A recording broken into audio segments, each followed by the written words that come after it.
Hello అండి, అందరూ ఎలా ఉన్నారండి? బాగున్నారా? ప్రతి ఒక్కరికి కూడా పేరు పేరున ధన్యవాదాలండి. నా వీడియోస్ ఎంత మంచిగా చూస్తున్నారు, ఎంత మంచిగా గుడ్ కామెంట్స్ చేస్తున్నారు. థ్యాంక్ యూ సో మచ్ అండి.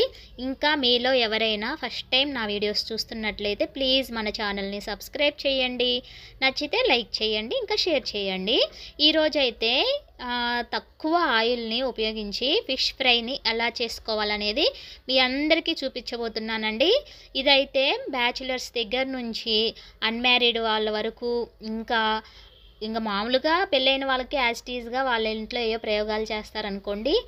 ఈ బ్యాచిలర్స్ ఇంకా పెళ్ళి కాని అమ్మాయిలు ఎవరైతే ఉంటారో వాళ్ళందరికీ కూడా చాలా యూజ్ అవుతుందని అనుకుంటున్నాను.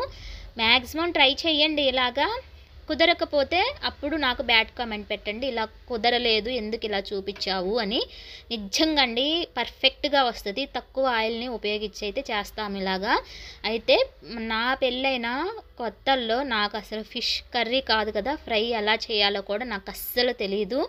ఎందుకంటే మాది పల్నాడు డిస్టిక్ అండి. అటు సైడ్ ఫిషెస్ అనేవి చాలా తక్కువగా దొరుకుతాయి అన్నమాట. మా ఇంట్లో ఇవి తినడం కూడా చాలా తక్కువ.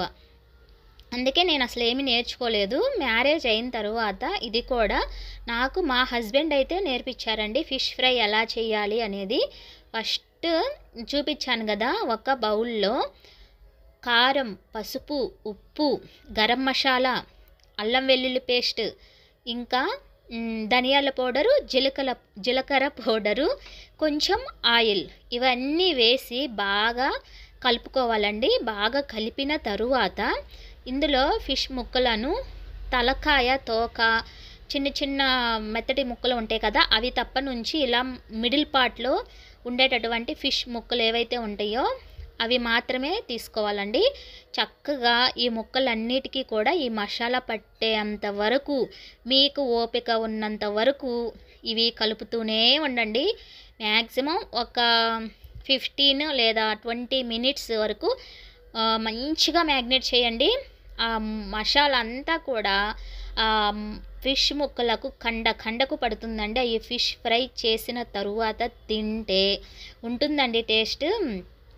ఫిష్ కర్రీ దేనికి పనికిరాదు దీని ముందు. చికెన్ ఫ్రై కానీ ఏది కూడా దీని ముందు పనికిరాదు అనమాట. అంత టేస్టీగా ఉంటుంది. బాగా కలిపి పెట్టుకున్న తర్వాత మార్నింగ్ అయితే మేము ఫిష్ తెచ్చుకున్నాము, అది బాగా కలిపి ఫ్రిడ్జ్లో అయితే పెడుతున్నానండి. ఒకవేళ మీరు అప్పటికప్పుడు చేసుకోవాలనుకుంటే ఫ్రిడ్జ్లో అవసరం లేదు. మొత్తం కలిపి ఒక 1 అవర్ 2 అవర్స్ ముందే బయట పెట్టుకుంటే సరిపోతుంది. నేనైతే ఇంకా ఈవినింగ్ టైంలో ఫ్రై అయితే చేస్తున్నాను. ఇది కలిపిన తర్వాత ఒక 1 అవర్ ముందు తీసి బయట పెట్టాను ఫ్రై చేసే ముందు. ఇదిగోండి మందపాటి ఒక దోశ పెనం అయితే తీసుకున్నాను. ఈ పెనం గురించి నేను ఎన్నో వీడియోస్లో చెప్పానండి. ఇది వెయిట్ దగ్గర 2 kgs దాకా ఉంటుంది. ఇందులో అన్నీ చేస్తానండి. దోశ, చపాతీ, ఆమ్లెట్, ఇలాంటి ఫ్రైలు అన్నీ దీని మీదే చేస్తాను. పర్ఫెక్ట్గా వస్తాయి అన్నమాట. ఇక ఆయిల్ చూసారు కదా, నేను ఒక చిన్న గిన్నెలో అది ఒక 10 grams ఉంటుందేమోనండి ఆయిల్, అంతే. ఒక 8 చేప ముక్కలను తీసుకున్నాను. 8 చేప ముక్కలకు ఒక 10 grams ఆయిల్ అయితే యూస్ చేస్తున్నాను అనమాట. ఇప్పుడు మీరు వీడియోలో చూస్తున్న విధంగా ముక్కలు 2 తీసుకొని చక్కగా దాని మీద ఆయిల్ వేసి మూత పెట్టాలి. అలా మూత పెట్టి చేస్తేనే చేపలలో ఉన్న పచ్చి అనేది లేకుండా మొత్తం కూడా ఇలాగా ఫ్రై అయితే అవుతుందండి. నిజంగా అస్సలు ఎక్కడా కూడా మీకు పచ్చి వాసన కానీ, ఆ మసాలా తగలడం కానీ, మసాలా కొన్ని వీడియోస్లో నేను చూస్తే ఆ పచ్చి మసాలా అలానే ఉంటుంది కానీ లోపల మళ్ళీ ముక్క ఉడుకుతుందో లేదో కానీ ఆ మసాలా అంతా అలానే ఉండిపోతుంది అనమాట. ఇంకా ఇదిగోండి ఇలాగైతే ఉంటుందండి. మీరు మసాలాతో సహా ఫిష్ ముక్కనైతే తీసుకొని తినేసేయచ్చు. అస్సలు టేస్ట్ అయితే అద్దరిపోతుందండి. మా వారైతే నాకు చూపించారు ఇలా చెయ్యి బాగుంటుందని. అప్పటి నుంచి ఇప్పటి వరకు నేను ఫిష్ ఫ్రైని ఇలానే ట్రై చేస్తున్నాను. ఇక ఫస్ట్ టైం మీకైతే ఇదైతే చూపిస్తున్నాను అనమాట.